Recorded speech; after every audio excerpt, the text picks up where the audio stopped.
Gaetano Longo ad Agrigento, anzi in provincia di Agrigento,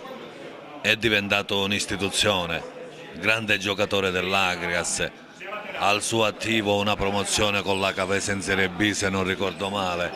e insomma un allenatore che comunque ha fatto le radici a Raffatale, vero Gaetano? Sì, già sono con questo qua è il sesto campionato che io sono a Raffatali.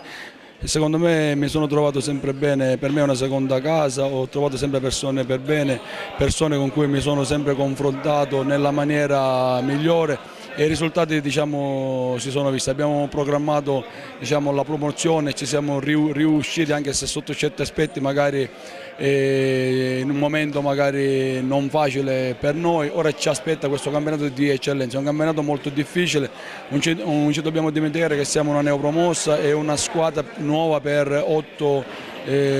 undicesimi, perciò c'è parecchio entusiasmo, però dobbiamo andare con i piedi di piombo. Noi siamo una neopromossa e questo non ce lo dobbiamo dimenticare. Un ritorno in eccellenza dopo essere stati defraudati qualche anno fa. Sì, quella era una scommessa per noi, perché io mi ricordo l'ultimo campionato di eccellenza del Raffatale, noi ci siamo salvati, abbiamo fatto 8 vittorie consecutive, ci eravamo salvati meritatamente e c'era stato tolto diciamo, in maniera diciamo, clamorosa l'eccellenza, l'abbiamo riconquistata sul campo e penso che questo paese, questa città merita diciamo, l'eccellenza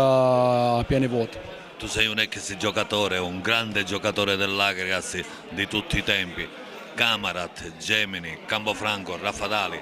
al centro mettiamo l'Agrias, cosa succederà? Sì, io penso che l'Agrias fa un campionato a sé perché diciamo, è una squadra sotto certi aspetti diciamo, stellare, è una squadra già impostata per fare l'interregionale, ben guidata da Pino Rigoli,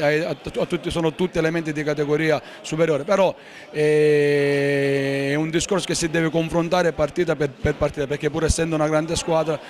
diciamo, deve sapere che magari deve affrontare 30 battaglie, è un campionato questo qua molto difficile, però penso che l'Agrias sia una spanna sopra di tutti. Sei contento dei ragazzi?